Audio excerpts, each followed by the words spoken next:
በወር እስከ 150 ሺህ ብር ድረስ ሊያከራዩት የሚችሉት የንግድ ሱቃችን በመሃል ፒያሳ ከአድዋ 00 ሙዚየም ፊት ለፊት ለጥቂት ባለድለኞች ብቻ ቀርበዋል። ለኢንቨስትመንት እንዲሁም ደግሞ ለማከራየት ምቹ በሆነው የንግድ ሱቃችን ላይ በ2 ሚሊዮን 800 ሺህ ብር ቅድመ ክፍያ ብቻ የግሉ ያደርጉ። በተጨማሪም በመሃል ፒያሳ ሊሴ ትምህርት ቤት አጠገብ ከባለ 1 መኝታ እስከ ባለ 3 መኝታ ከ30% ዲስካውንት ጋር ለሽያጭ ማቅረባችንን ስንገልጽ በደስታ ነው። ለበለጠ መረጃ እንዲሁም ቀጠሮ ለማስያዝ በ0955 74 6774 ላይ ይደውሉ። ማሳሰቢያ ያሉን ስቶክ ጥቂት ስለሆነ ፈጥነው የድሉ ተጠቃሚ ይሆኑ። ቴምር ሪል ስቴት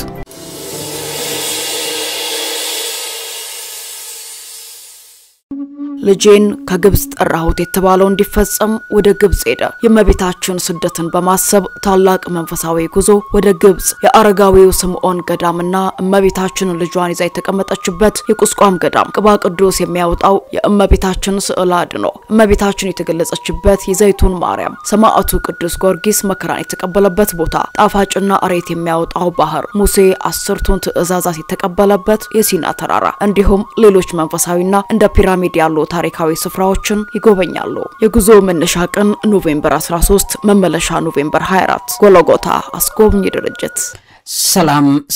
ሰላምና ጤናን ፍቅርን በረከትን ያድልኝ ክብራትና ክብራን ኢሳርስ ቤተሰቦቼ እንደምን አላችሁልኝ? እንደምንስ ቆያችሁ? ዛሬ በጣም ወሳኝ የሆነ ነገር ነው መነግራችሁ። ትላንትና ማታ እስከ ዛሬ ድረስ ባለው በተለያዩ ዓለማት ክፍል ላይ ሃሎዊን በሚባል የሚታወቀውን አጋንንታዊ በዓል ነው በዚህ ደረጃ ላይ ያከብሩት ነው የሚገኙት። የነዚህ ሰዎች ጭካኔና የነዚህ ሰዎች ኦክቶበር 31ን ለመጨረሻው ዘመን ማዘጋጃ ቀን አድርገው ኦል ሶልስ ዴይ የሁሉም ነፍሳት ቀን ሙታንን ከመቃብር በመቀስቀስ ሕያዋን ከሆኑ ሰዎች ጋር በማጋባት በማጣነድ እንደገና የሞቱ ሰዎችን መንፈስ ቀስቅሶ ሕያው በሆኑ ሰዎች ውስጥ የሚገባበት ቀን ነው። ይሄንን ቀን በዚህ ደረጃ ላይ አሁን ኒውዮርክ ከተማ በኃይለኛው ነው። በኒውዮርክ ብቻ አይደለም በተለያዩ ዓለማት ክፍል ለምሳሌ በቶኪዮ ሁሉ ሳይቀር በደቡብ አሜሪካ ክፍሎች በሰሜን አሜሪካ ክፍሎች በአውሮፓ የተለያዩ ቦታዎች ላይ ሃሎዊን በዚህ ደረጃ ላይ በአጋንንት ደረጃ እየተከበረ ይገኛል።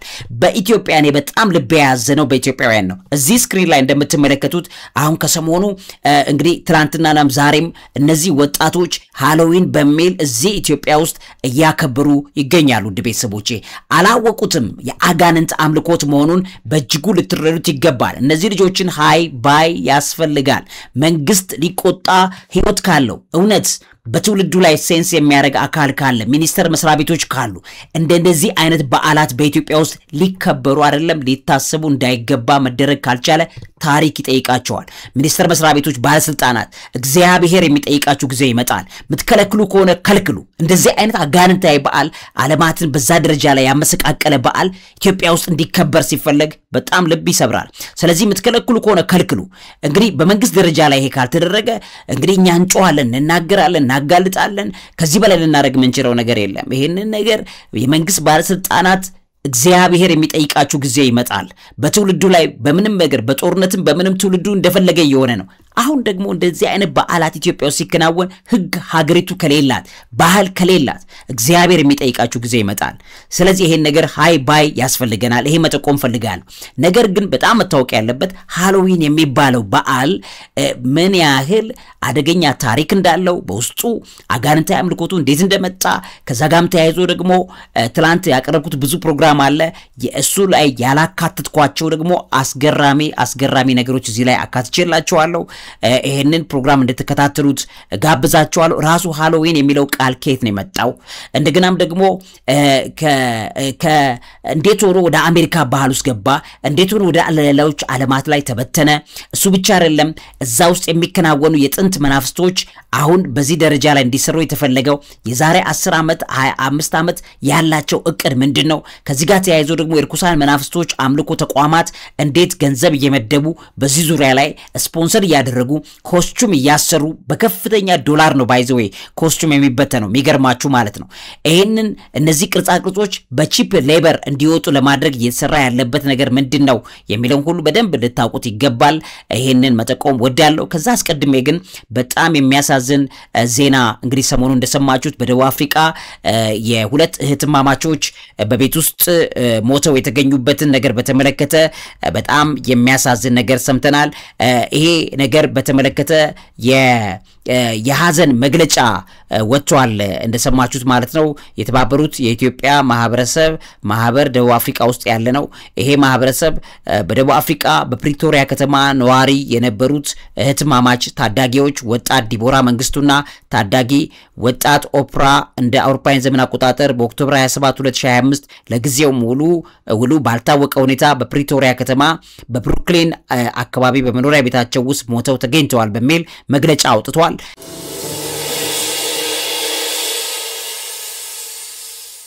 የተባበሩት ኢትዮጵያውያን ማህበር በደቡብ አፍሪካ በህትማማቾቹ ድንገተኛ ህልፈት የተሰማውን ሐዘን እየገለጸ ለወዳጅ ዘመዶችና ለመላው ደቡብ አፍሪካ ኢትዮጵያውያን ማህበረሰብ መጽናናትን ይመኛል ብሎ አስቀምጧል የአስክሬን ሽኝት መርሃ ግብርን በተመለከተ ኦክቶበር 30 እንግዲህ ከትላንት በስቲያ እንደተከናወነ ሰምተናል በኢትዮጵያ ሰዓት አቆጣጠር ከምሽት 12 ሰዓት ላይ በትውልድ ለክርስቶስ ቤተክርስቲያን መንገዱን ይጠቅሳል ሌሎችም ይጠቅስና ለዚህ ለሚደረገው ለሁላችሁ መገኘት በሐዘናችን ተካፋይ እንድትሆኑ በአክብሮት እንጠይቃለን ማለት በጆሃንስበርግ ያለውን ሐሳቡን ገልጿል ማለት ነው እንግዲህ እነዚህ ልጆችን በተመለከተ በጣም ከባድ ድንጋጤ ነው የፈጠረው ይሄ ጉዳይ እንደቀላል አይታይም በጣም የሚያሳዝኑ ልጆች ናቸው እንግዲህ አስከሬን ደርቆ ነው የተገኙት ይሄን በተመለከተ እየተናፈሰ ያለው በጣም በርካታ ነገር ነው ከመመረዝ ጋር ከሌሎች ጋር የተያያዙ ነገሮች ናቸው እየተነገሩ ያሉት እንግዲህ ይሄን በተመለከተ በደቡብ አፍሪካ ውስጥ ያሉ ኢትዮጵያውያን ወንድሞቻችን ላይ ከባድ ሐዘን ከባድ ድንጋጤ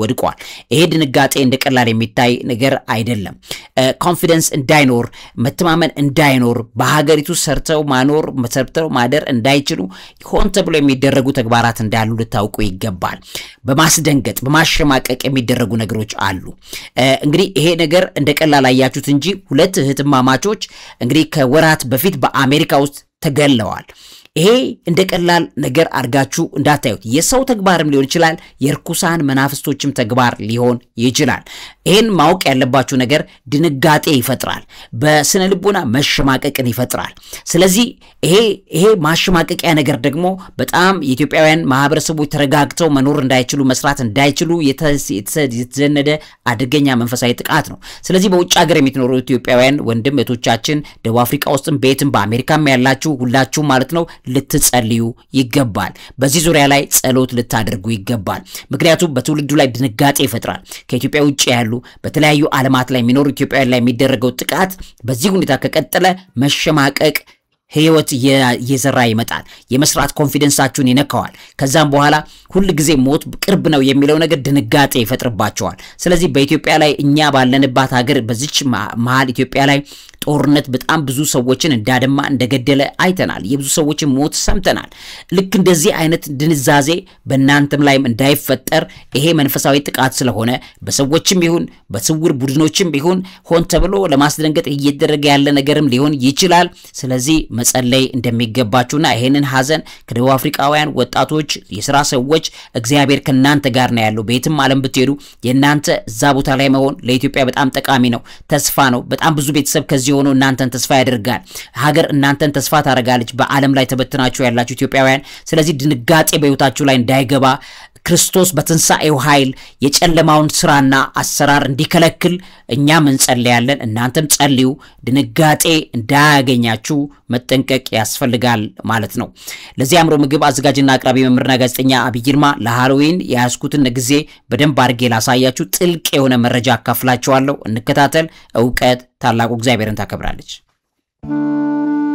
የጌታችን የመድኃኒታችን የኢየሱስ ክርስቶስ የልደት በዓልን ምክንያት በማድረግ ታላቅ መንፈሳዊ ጉዞ ወደ ቅድስት ሀገር ኢየሩሳሌም ጌታችን ከተወለደበት ቤተልሔም እስከ ስቅለቱ ስፍራ ቀራንዮ ከጎልጎታ አሳላሚ ጋር በመሆን ከጃንዋሪ 3 እስከ ጃንዋሪ 11 በቅድስት ሀገር ኢየሩሳሌም የበረከት ጉዞ ተዘጋጅቶላችኋል በመላው ዓለም የምትኖሩ ውድ ኢትዮጵያውያን የዚህ በረከት ተካፋይ ትሆኑ ዘንድ ጥሪያችንን እናቀርባለን ጎልጎታ አስጎብኚ ድርጅት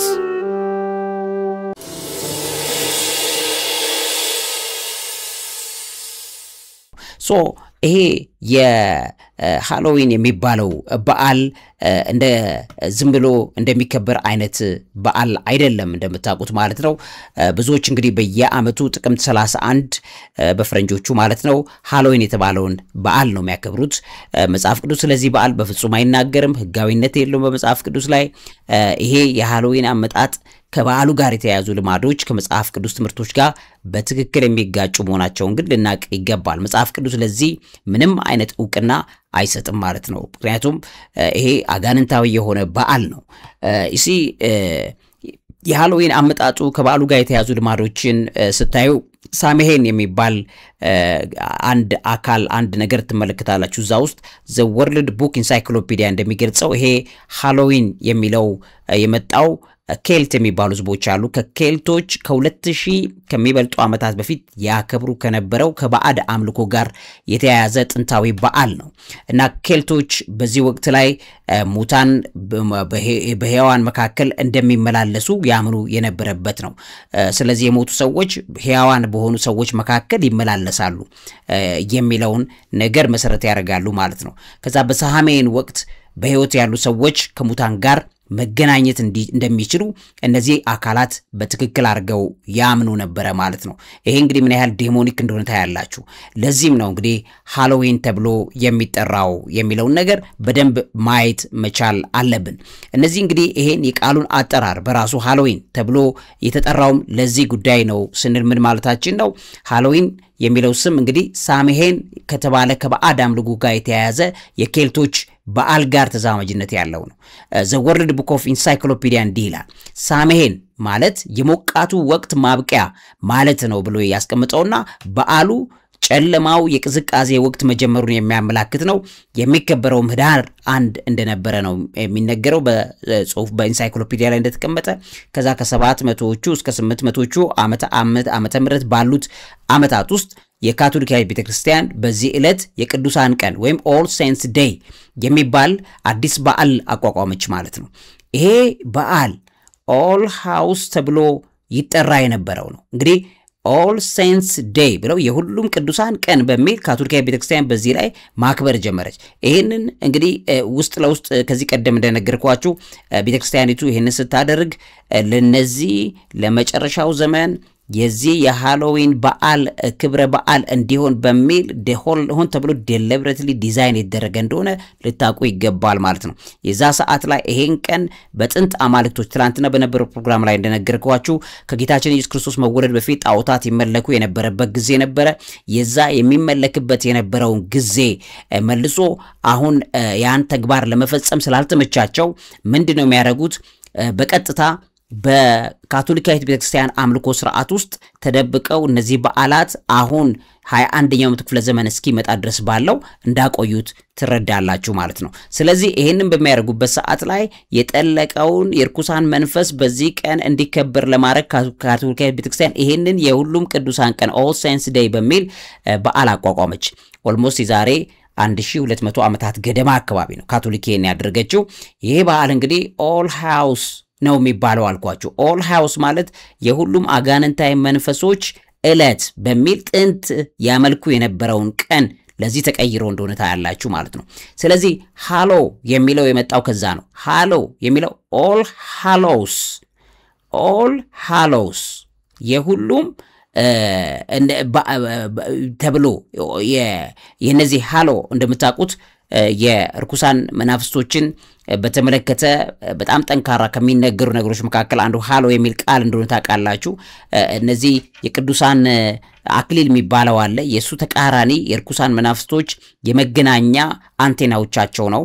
ይሄን ሃሎ የሚባለውን እንግዲህ ለሁሉም እርኩሳን መናፍስቶች በአንድ ቀን የሚንቀሳቀሱበት ዕለት በሚል ይሄንን ቀን ረጅም ጊዜ የሚያከብሩትን ቀን ካቶሊካዊ ቤተክርስቲያን ደግሞ ኦል ሴንትስ ዴይ ብላ በዛ ውስጥ ተጣንዶ ወይም ደግሞ ይሄ ተመሳስሎ እንዲከበር ለማድረግ አላወቁም የካቶሊክ ቤተክርስቲያን አባቶች። ይሄን ቀን ግን ለዚህ ክብር በዓል እንዲሆንና ሰዎች በዚህ ደረጃ ላይ እንደፈን እንደ መዝናኛ አይነት ነገር አድርገው ሊያከብሩት እንዲችሉ በሚል የተተወቀነ እንደሆነ ታያላችሁ ማለት ነው።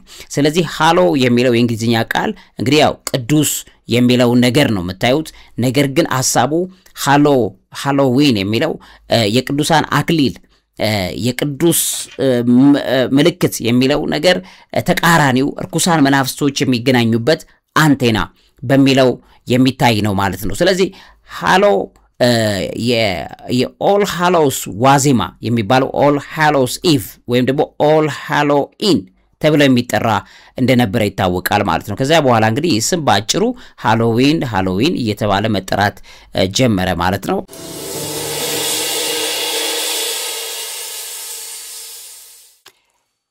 ስለዚህ ክብራትና ክብራን ቤተሰቦቼ ቀደም ብዬ እንደነገርኳችሁ እንግዲህ ሃሎዊን የሚለው ቃል ኦልሞስት አጋንንታዊ ሆኖ አሁን ባለበት ሁኔታ ላይ በዚህ ደረጃ ላይ እዚህ ስክሪን ላይ በመታየው ደረጃ ላይ መመለክ እየመጣ የደረሰበት ሁኔታ ላይ ነው ያለው። እዚህ ጋር ከሃሎዊን ጋር ተያይዞ የሚከበሩበት በሰዓት ላይ የሚያደርጓቸው የሃሎዊን ልብሶች አሉ፣ ከረሜላዎች አሉ፣ የልጆች ጨዋታዎች አሉ። ለምሳሌ አንድ ምንጭ እንደሚገልጸው ኬልቶች በዛ ሰዓት ላይ ማለት ነው እነዚህ ኬልቶች ወይም እነዚህ ሴልት አንዳንዱ ሴልት ይሉታል፣ ሴልቲክ ወይም ኬልቲክ እነዚህ ህዝቦች ማለት እንግዲህ እንደሚታወቀው ባህላቸው አሁን ኦስትሪያ፣ ጀርመን፣ ስዊዘርላንድ፣ ምስራቅ ፈረንሳይ ያለበት አካባቢ ላይ የነበሩ ናቸው። ከጌታችን ከኢየሱስ ክርስቶስ 700 ዓመታት ቀደም ብሎ የነበረ ማህበረሰብ ነው ሴልት ወይም ኬልት ተብሎ የሚታወቀው። ይሄ ባህላቸው የነዚህ ጀርመኖች እዚህ ኦስትሪያ፣ ጀርመን፣ ስዊዘርላንድ እዛ አካባቢ አሁን ያሉት ፈረንሳይም አካባቢ ያሉ ህዝቦች ጥንታዊ አጋንንታዊ አምልኮት ስርዓታቸውና የባዕድ አምልኮ ስርዓታቸው እንደሆነ ይታወቃል ማለት ነው። እንግዲህ የነዚህ ሰዎች ትራይባል ኤክስፓንሽን ሌሎችም ነገሮች አሁን አሜሪካንና ሌሎች ዓለማትን እስካጥለቀለቀበት ጊዜ ያለውን ነገር የሚያሳይ ነው። እነዚህ የሃሎዊን ልብሶች የሚባሉት ከረሜላ፣ የልጆች ጨዋታ እንግዲህ በአንድ ምንጭ እንደሚገልጸው እነዚህ ሴልቶች ወይም ኬልቶች ወዲያ ወዲህ የሚሉ መናፍስቶች እንዳሉባቸውና ከነሱ እንደ አንዱ ቆጥረው እንዲተዋቸው አስፈሪ ልብስ ይለብሱ እንደነበረ ይነገራል ማለት ነው። ሌሎች ደግሞ መናፍስቱን ለማስደሰት ሲሉ ጣፋጭ ነገር ያስቀምጡ እንደነበረ ይታወቃል። ስለዚህ ምን ማለት ነው? ይሄ አሁን በዚህ በሾው ላይ የሚታዩት አጋንንታዊ ልብሶች ማለት ከመናፍስቶች ጋር ተመሳስሎ ለመኖር የተደረገ ነገር እንደሆነ ታያላችሁ ማለት ነው። ስለዚህ መናፍስቶችን ለማስደሰት ነው እነዚህ ጣፋጭ ምግቦች ሌሎችም ነገሮች የሚከበሩት። ይሄንን ነገር ለማድረግ እንዴት የሰው ልጅ ጨከነ? እንዴት የሰው ልጅ በዚህ ደረጃ ያክል ወረደ? በጣም የሚያሳዝነው በዚህ ዘመናዊ በሚባለው ዓለም ላይ ተመሳሳይ የጥንት መሃይም ጭንቅላቶችና አጋንንታዊ አምልኮቶች ያደርጉ የነበረውን ነገር መልሰው በዚህ ደረጃ ላይ ማምጣት በጣም የሚያሳዝን ነው። በመካከለኛው ዘመን እንግዲህ በአውሮፓ ውስጥ ካሉ የካቶሊክ ቀሳውስት ከባዕድ አምልኮ ጋር ተያያዥነት ያላቸውን የአካባቢ ልማዶች ተቀብለውት የቤተክርስቲያናቸው አባላት ለየት ያለ ልብስ ለብሰው ከቤት ወደ ቤት እየሄዱ አነስተኛ ስጦታዎችን እንዲጠይቁ መደረግ ጀመረ። ይሄ በመካከለኛው ዘመን ሚድል ኤጅ አካባቢ ላይ የሆነ ነገር ነው። እንግዲህ አምልኮቱ ወደ ቤተክርስቲያን ገባ ማለት ነው። ስለዚህ ካህናት፣ ቀሳውስት እውቅና ሰጡ ለዚህ ጉዳይ ማለት ነው። ስለዚህ የሙታን መናፍስቶች፣ ቫምፓየሮች፣ ጭራቆች፣ ጠንቋዮች፣ ዞምቢዎች እነዚህም ከዚህ ከበዓሉ ጋር ተያይዞ እዚህ ስክሪን ላይ እንደምትመለከቱት የሚከናወኑ ነገሮች እንደሆነ ታያላችሁ። እነዚህ ነገሮች እንግዲህ ከረጅም ጊዜ ጀምሮ የሚጠቀሱት ከክፉ መናፍስት ጋር ተያይዘው ነው። ሃሎዊን ትሪቪያ የተባለ አንድ መጽሐፍ እነዚህም በተመለከተ ሲናገር ምትሃታዊ ፍጥረታት ከሞት ከሙታን ወይም ከሞት ፍርሃት ጋር በቅርብ ተዛማጅነት እንዳላቸው ይናገራል። እንግዲህ በማስደንገጥ ነው እነዚህ መናፍስቶች ወደ ሰዎች ውስጥ ኢንካውንተር የሚያደርጉት የሚገቡት። ሰዎች ይህን በሚያደርጉበት ሰዓት ላይ ድንጋጤ ይሰማቸዋል። በጣም አስደንጋጭ ነገሮች ይከሰታሉ።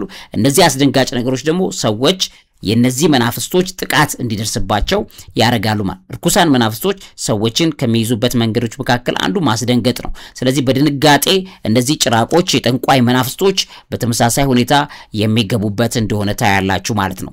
ስለዚህ ምትሃታዊ ፍጥረታት እነዚህ አጋንንታዊ ስፒሪቶች ሰዎችን የሚይዙበት ሰዎችን ኢንካውንተር የሚያደርጉበት ነው። በትላንትናው ፕሮግራሜ ላይ በደንብ አድርጌ በዚህ ዙሪያ ላይ የነገርኳችኋለሁ። ይሄ ተጨማሪ አዲስ መረጃ ነው የምነግራችሁ። የበትላንትናው ክፍል 2 ቀጣዩ በሩቴ በጣም የሚገርም መረጃ አድርጌ ሰርቻለሁ። ሙሉ ፕሮግራም ብትሰሙ ደስ ይለኛል።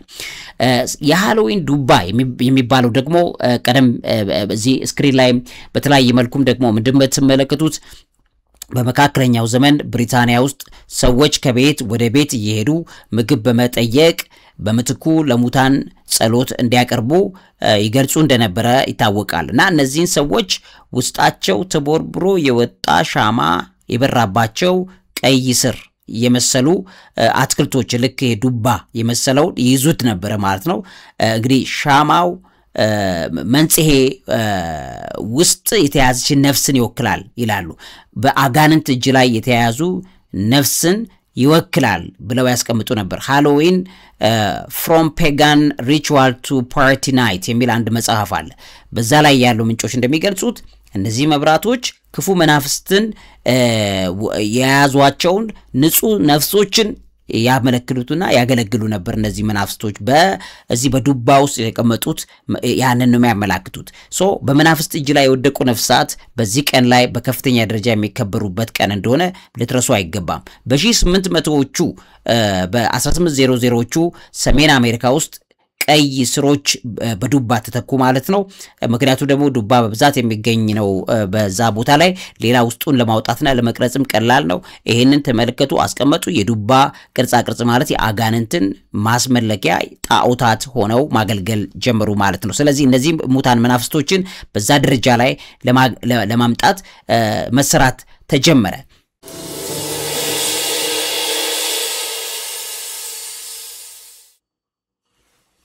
እንግዲህ ይሄ ሃሎዊን የሚባለው በዚህ ቦታ ላይ ይከበር እንጂ በደንብ ማስተዋል ያለባችሁ አሁን ባለንበት ጊዜ ላይ ልክ እንደ ሃሎዊን በተለያዩ ዓለማት ላይ ተመሳሳይ አጋንንታዊ አምልኮቶች ይከናወናሉ።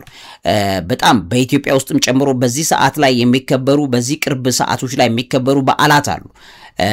ለርኩሳን መናፍስቶች አምልኮት የሚውሉ እንደዚህ አይነት የአድባር ከጠንቋዮች ሌላ ቀርቶ ከዲያብሎስ ከአጋንንት ጋር እንኳን መገናኘትን የሚጨምሩ በጣም በዓለም ላይ በተለያየ መልኩ የሚከበሩ ሃሎዊንን የሚመስሉ በዓላት አሉ። እነዚህ ሁሉ በዓላት እንግዲህ የሁሉም ርኩሳን መናፍስቶች በአንድ ላይ የሚከበሩበት የሚል እንደሆነ ታያላችሁ ማለት ነው። ለምሳሌ በሰሜን አሜሪካ የሃሎዊን የሚመስሉ በዚህ ሰዓት ላይ የሚከበር የሙታን ቀን የሚባል፣ በደቡብ አሜሪካ ደግሞ ካውስካን ካንቺዝ የሚባል በዓል አለ። ተመሳሳይ አጋንንታዊ ሙታን መናፍስቶችን የሚቀሰቅስና በሙታኖችን ወደ ሰዎች መንፈስ ውስጥ ገብተው ሰዎችን እዚህ እንደምታዩቸው ሙታን እስኪመስሉ ድረስ የሚያደርጋቸው በጣም ቆሻሻ በዓል ይከበራል። በአውሮፓ ውስጥ የሙታን ቀን፣ በሌላም ስያሜ ደግሞ የሃሎዊን በዓላትን የሚወክሉ፣ በአፍሪካ ውስጥ ኤገንገን የሚባል አንድ ተመሳሳይ በዓል አለ በዚህ ሰሞን ላይ በዚህ ጊዜ የሚከበር። በእስያ የቦን ክብረ በዓል የሚሉት እነዚህ ሁሉ ተመሳሳይ ሰዓት ላይ ለምንድን ነው የሚከበሩት? በኢትዮጵያም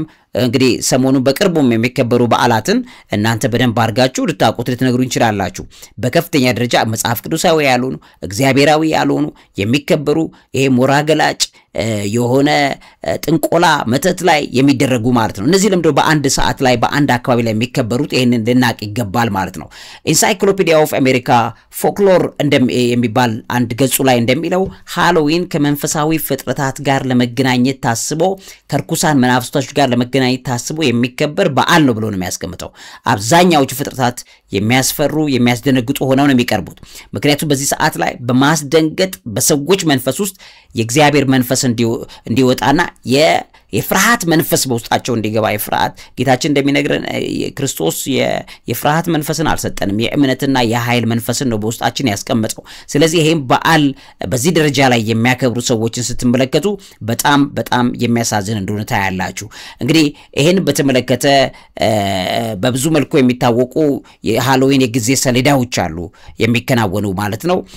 ከነዚህ መካከል ለምሳሌ 5ኛው መቶ ክፍለ ዘመን በዓመተ ዓለም አካባቢ እነዚህ ኬልቶች ከሌላው ጊዜ ይልቅ ጣረሞቶችና አጋንንቶችን በመድር ላይ ይዘዋወራሉ ብለው በሚያምኑበት በጥቅምት ወር መጨረሻ የሳሃሜን የሚባለው ይሄን በዓል ያከብሩ እንደነበረ 1ኛው መቶ ክፍለ ዘመን አካባቢ ደግሞ ሮማውያን ኬልቶችን ከወረሩ በኋላ ማለት በአሁን ጀርመን ሌሎችም ባሉበት በዚህ ቦታ ላይ የጥንቱን ቦታ እነዚህን ከወረሩ በኋላ የሳሃሜንን መናፍስታዊ አምልኮ ስርዓቶችን ሮማዎቹ ደግሞ እንደተቀበሉ እንዳስገቡት ያያላችሁ። በ7ኛው መቶ ክፍለ ዘመን ሊቀ ጳጳስ ከሆኑት መካከል ቦነፌስ 4ኛ የሚባሉት ሰማዕታትን ለማስታወስ ሲሉ የሁሉም ቅዱሳን ቀን የተባለውን በዓል በአመቱ እንዲከበር አደረጉ። ያን በዓል አሁን በኦክቶበር 31 ላይ የሚከናወነውን ይሄን በዓል ደግሞ ምስጢረኛው ማህበረሰብ ለነዚህ አጋንንታዊ በዓሎች አምልኮቶች ሰብስበው ማስመለኪያ አደረጉት ማለት ነው።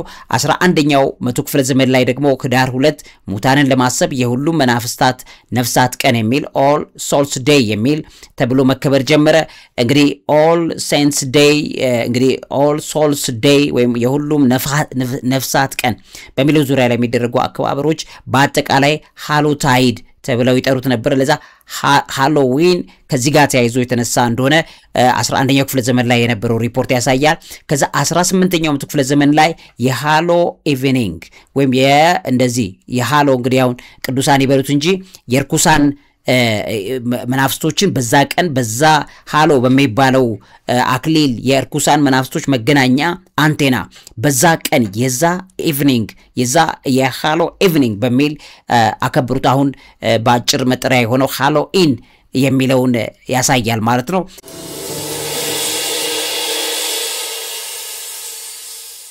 ይህን ስያሜ በጽሁፍ ላይ ሲወጣ ሃሎዊን በመባል እንደጀመረ በ18ኛው ክፍለ ዘመን የወጡ ዶክመንቶች ያሳያሉ። በ19ኛው መቶ ክፍለ ዘመን ከአየርላንድ የፈለሱ በሺ የሚቆጠሩ ሰዎች የሃሎዊንን ልማዶች ወደ አሜሪካ ይዘውት እንደመጡ ከጊዜም በኋላ እነዚህ ልማዶች ከብሪታንያ፣ ከጀርመን፣ ከአፍሪካ ከሌሎችም የዓለም ክፍሎች የፈለሱ ህዝቦች ካመጧቸው ተመሳሳይ ባህሎች ጋር ተዋህደው አሁን ያለው መልክ እንደያዘ ታያላችሁ። በ21ኛው ክፍለ ዘመን ሃሎዊን በመላው አሜሪካ የሚከበር በዓል ሆነ ማለት ነው። አሁን በ21ኛው መቶ ክፍለ ዘመን አሁን ባለንበት ማለት ነው 21ኛው መቶ ክፍለ ዘመን በዓለም ዙሪያ ላይ ሃሎዊን በዓል በብዙ ሚሊዮን የሚቆጠር ዶላር ገቢ ማስገኘት ጀምሯል ማለት ነው። አሁን በዓለም ደረጃ ላይ በ21ኛው መቶ ክፍለ ዘመን መከበር ጀመረ። በ20ኛው መቶ ክፍለ ዘመን አሜሪካ ውስጥ ጀመረ ማለት ነው። አሁን 21ኛው መቶ ክፍለ ዘመን ዓለም ላይ እየተከበረ ነው ያለው። ይሄ በዓል እንደ በዓል የሚታይ አይደለም። እንግዲህ ከጊዜ ወደ ጊዜ ምን ያህል ጉልበቱ እየጨመረና በጣም አደገኛ ነገር እየሆነ እንደሆነ ውድ ቤተሰቦቼ ታያላችሁ ማለት ነው። ስለዚህ በተመሳሳይ እንደ ሃሎዊን ያሉ ክብረ በዓላት ስር መሰረታቸው አረማዊ ወይም አጋንንታዊ እንደሆነና የቀድሞ አባቶች አምልኮ ጋርም የጥብቅ አጋንንታዊ ተቆራኝቶ የሚያርጉ አካላት ጋርም የሚያያዝ እንደሆነ ዛሬም ድረስ በዓለም ዙሪያ ያሉ በጣም ብዙ የሚከበሩ በዓላት በዚህ ሰሞን ላይ የሚከበሩና የሙታን መናፍስቶችን ከቆሙ ሰዎች ህይወት ውስጥ በመጨመር የሰዎችን መልካም ህይወት የሚበጠብጡ የሚሰሩ አጋንንታዊ በዓሎች ማጣነጃ እንደሆነ ልታውቁ፣ ልትገምቱ፣ ልትጠረጥሩም ልትረዱም ይገባል።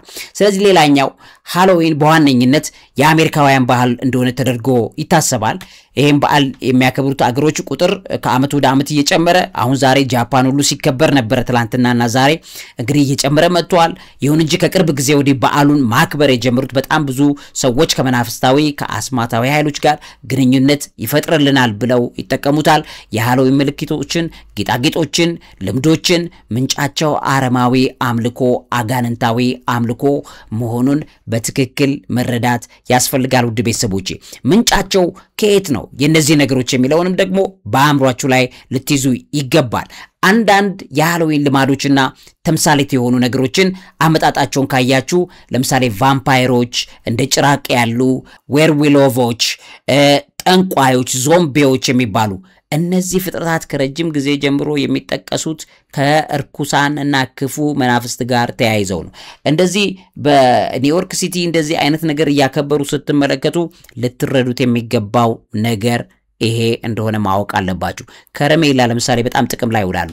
የጥንቶቹ ኬልቶች ክፉ መናፍስትን በጣፋጭ የመደለል ነገር ወና ቁጣቸውን ለማብረድ ይጠቅማል ብለው ያምኑ የነበረበት ጅል ሐሳብ ነበር። ውሎ አድሮ ቤተክርስቲያን ካቶሊካዊ ቤተክርስቲያን የበዓሉ አክባሪዎች በበዓሉ ዋዜማ ከቤት ወደ ቤት እየሄዱ ካህናት ሁሉ ሳይቀሩ ምግብ እንዲጠይቁ ማድረግ ጀመረች ቤተክርስቲያኒቱ። እነሱም በምላሹ ለሙታን ጸሎት እንዲደረግልን ይላሉ። መደለያ ሆነ። ይሄም ቀስ በቀስ የሃሎዊን ማታለያ ወይም ማባበያ የተባለውን የአጋንንት መንፈስን ማባበያ በሚል ይሄን ጥቅም ላይ አጋንንት መንፈስን ያባበልክ ብለ ማሰብ በራሱ መሞት ነው። ይሄ በጣም ሊታወቅ ይገባል። እግዚአብሔር በፍጹም የዚህ ጉዳይ ተቃራኒና እጅግ ተቃዋሚ ነው። አምላካችን ጌታችን ኢየሱስ ክርስቶስ ይሄንን ለረጅም ጊዜ ሲነግረን የነበሩት ነገሮች እንደሆኑ አሁን ተገልጠው የመጡት ከዚህ ጋር ተያይዞ የሚደረጉ አልባሳት አሉ። የጥንት ኬልቶች የሚያስፈሩ ጭምብሎችን ያደርጉ ነበር። እንዲም የሚያደርጉት ክፉ መናፍስቶችን ተመሳሳይ ሆነው ከክፉ መናፍስቶች ጋር እንመሳሰልበታለን። ስለዚህ እነሱም እንደ ጭራቅ እንደ ቆሪጥ ይቆጥሩናል። ይሄን በማድረጋችን ከነሱ ጋር አንድ አይነት በመሆናችን ምክንያት እናታላቸዋለን ወይም ደግሞ ከነሱ ጋር እንመሳሰላለን የሚል ተግባር ዘጋ አለ። ካቶሊካዊ ቤተክርስቲያንም የሁሉም ነፍሳት all souls የሚለው all souls የሁሉም ነፍሳት ማለት all souls ቅዱሱም ርኩሱም መንፈስን ነው የሚጠቅሱት። ስለዚህ አብዛኛው እንደዚህ ይሄ የገለማ አለባበስ የሚለብሱት all souls ተብለው የሚባሉት እዛ ውስጥ የተካተቱት የርኩሳኖቹ መናፍስቶች በሆናቸውን ልናቅ ይገባናል ማለት ነው።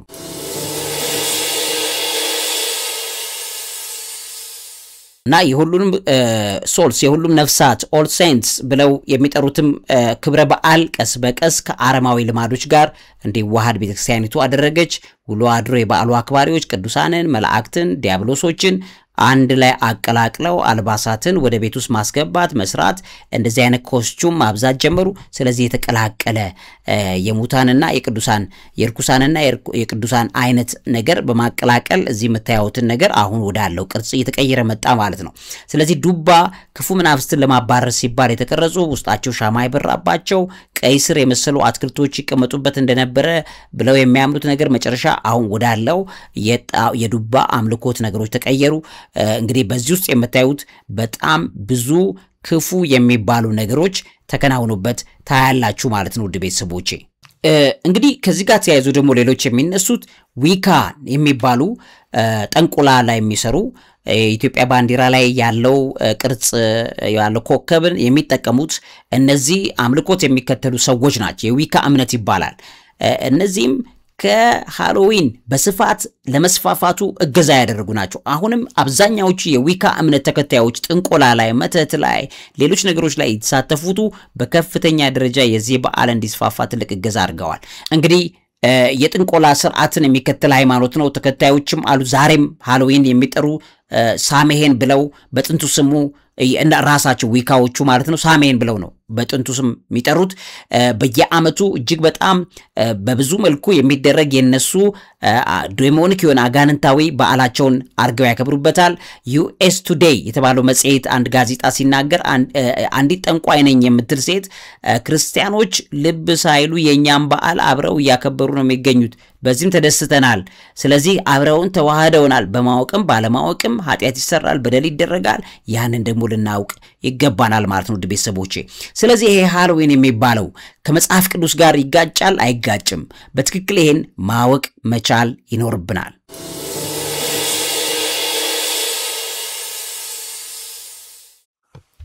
እንግዲህ ክቡራትና ክቡራን ቤተሰቦቼ ይሄ ሃሎዊን የሚባለው በጣም አዝናኝ መስሎ የቀረበ እርኩሳን መናፍስቶችን በእጅጉ ለማስመለክ ጥቅም ላይ የሚውል እንደሆነ ልታውቁት ይገባል። አምላካችን ከሃሎዊን ጋር ለተያያዙ እምነቶች ያለው አመለካከት ሌሎችንም ነገሮች በትክክል ልናውቅና ልንረዳ ይገባናል። በዘዳግም ምዕራፍ 18 ከቁጥር 10 እስከ 12 መናፍስት ጠሪ ይላል፣ ጠንቋይ ወይም ሙታን አናጋሪ በመካከልህ አይገኝ ብሎ ያስቀምጣል። እንግዲህ እግዚአብሔር አምላካችን ከሙታን ጋር ለመገናኘት ጥረት እንድናደርግ ወይም ከሙታን ጋር ለመነጋገር እየሞከርን ከሆነ እጅግ በጣም የሚቆጣበትና የሚያዝንበት እንደሆነ በትክክል እንረዳለን።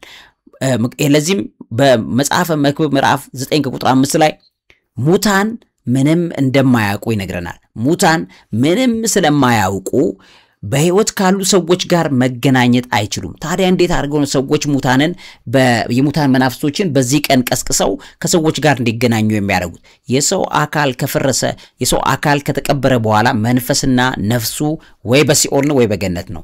እንደነዚህ አይነት የክፉ መናፍስቶች ግን በሲኦል ነው የሚሆኑት። ስለዚህ የነሱ ነፍስና መንፈስ ስለሌለ የርኩሳን መናፍስቶች በሰዎች በሙታን በተባሉት ስጋዎች ውስጥ ይገባሉ። ስለዚህ ከሙታን ጋር ሙታን ሳቢ የሚባሉት ከሙታን ጋር የሚነጋገሩ ሰዎች የሚነጋገሩት ከሰዎቹ መንፈስ ጋር አይደለም ማለት ነው። ምክንያቱም የሰዎቹ መንፈስማ ወይ በሲኦል እስር ቤት ነው ወይ በገነት ደግሞ ከእግዚአብሔር ጋር ነው። አጋንንቶች የሚጠቀሙት የርኩሳኖቹን ሰዎች ነው። ስለዚህ እነዚህ ርኩሳን ሰዎች በሲኦል ነው ያሉት። ስለዚህ ነፍስና መንፈሳቸውን ተጠቅመው የሚሰሩት ከዛ መቃብር ወጥተው የሚያነጋግሩት ርኩሳን መናፍስቶች እንጂ ሰዎች አይደሉም። ስለዚህ ከርኩሳን መናፍስቶች ከሙት መናፍስቶች ጋር ለማውራት የሚፈልጉ ሰዎች በቀጥታ ከአጋንንት ጋር ነው የሚያወሩት። ከዚህ ጋርም አንደኛ ቆሮንቶስ ምዕራፍ 10 ከቁጥር 21 ላይም ከአጋንንት ጋር አትተባበሩ፣ የእግዚአብሔር ጽዋና የአጋንንት ጽዋ መጠጣትን እንደማንችል የክርስቶስ ጽዋ የአጋንንት ጽዋ አብሮ ሊጠጣ እንደማይችል በአንደኛ ቆሮንቶስ ምዕራፍ 10 ከቁጥር 20 ላይ ይገልጽልናል።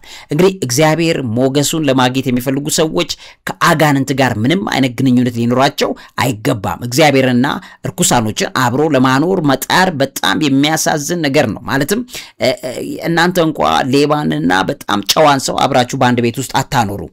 እግዚአብሔርን ከእርኩሳን ጋር ለማኖር እንዴት ትፈልጋላችሁ ቅዳሴ ትሄዳለች ከዛ በኋላ ጠንቋይ ቤት የምትሄድ እንደነዚህ አይነት አሰራሮችን እግዚአብሔር በእጅጉ የሚጸየፍበት እንደሆነ በቅዱስ መጽሐፍ ላይ ተቀምጧል ከዚህ ጋር ተያይዞ በኤፌሶን ምዕራፍ 6 ከቁጥር 11 እና 12 ላይ የዲያብሎስን መሰሪ ዘዴዎችን እንድንቋቋም ምክንያቱን የምንታገለውን ከክፉ መናፍስታዊ ኃይሎች ጋር እንደሆነ ከአካል ስጋ ካለበሱት ጋር እንደሆነ በግልጽ ይነግረናል ስለዚህ ክርስቲያኖች ክፉ መናፍስታዊ ኃይሎችን ሊቃወሙ እንጂ ከነሱ ጋር ሊተባበሩ እንደ መዝናኛ ቆጥረውት ይሄን ተግባር ሊፈጽሙ አይገባም ማለት ነው ይሄ እግዚአብሔር በእጅጉ የሚያዝንበት እንደሆነ ልናቀው ይገባል ክብራትና ክብራን የሣድስ ቤተሰቦቼ ስለዚህ ይሄንን የአጋንንት በዓል ከህይወታችሁ አስወጡ ከልጆቻችሁ መንፈስ አስወጡ እጅግ በጣም እግዚአብሔር የሚያዝንበት እንደሆነ ልትረዱት ይገባል ማለት ነው ውድ ቤተሰቦቼ እንግዲህ እርግጠኛ ነኝ በጣም ቆንጆ መረጃ አግኝታችሁበታል የበለጠውን ደግሞ የ2 ሰዓት የሚሆን ፕሮግራም ደግሞ ተንትኜ ትላንት በጣም የሚገርም ፕሮግራም በላይቭ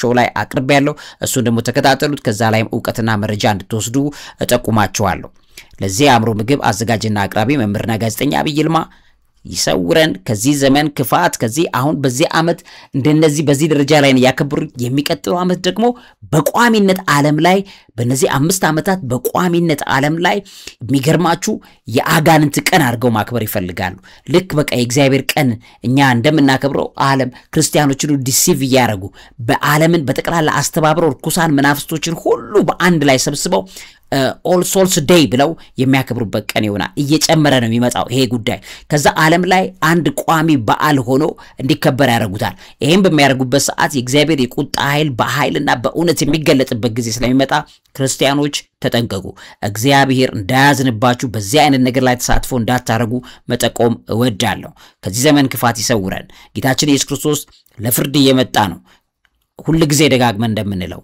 አሜን ማራናታ ጌታ ኢየሱስ ሆይ ቶሎና ናና የዚህን ዓለም ክፋት ደምድምልን ዕውቀት ታላቁ እግዚአብሔርን ታከብራለች መምህርና ጋዜጠኛ አብይ ይልማ ነኝ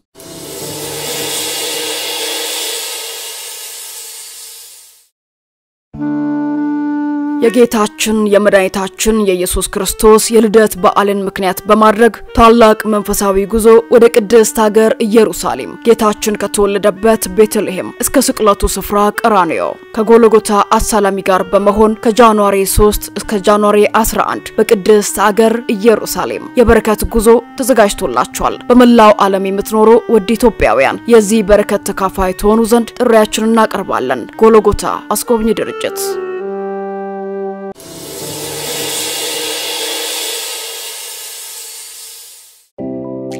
በወር እስከ 150 ሺህ ብር ድረስ ሊያከራዩት የሚችሉት የንግድ ሱቃችን በመሃል ፒያሳ ከአድዋ 00 ሙዚየም ፊት ለፊት ለጥቂት ባለድለኞች ብቻ ቀርበዋል ለኢንቨስትመንት እንዲሁም ደግሞ ለማከራየት ምቹ በሆነው የንግድ ሱቃችን ላይ በ2 ሚሊዮን 800 ሺህ ብር ቅድመ ክፍያ ብቻ ይግሉ ያድርጉ በተጨማሪም በመሃል ፒያሳ ሊሴ ትምህርት ቤት አጠገብ ከባለ 1 መኝታ እስከ ባለ 3 መኝታ ከ30% ዲስካውንት ጋር ለሽያጭ ማቅረባችንን ስንገልጽ በደስታ ነው ለበለጠ መረጃ እንዲሁም ቀጠሮ ለማስያዝ በ0955 74 6774 ላይ ይደውሉ ማሳሰቢያ ያሉን ስቶክ ጥቂት ስለሆነ ፈጥነው የድሉ ተጠቃሚ ሆኑ ቴምር ሪል ስቴት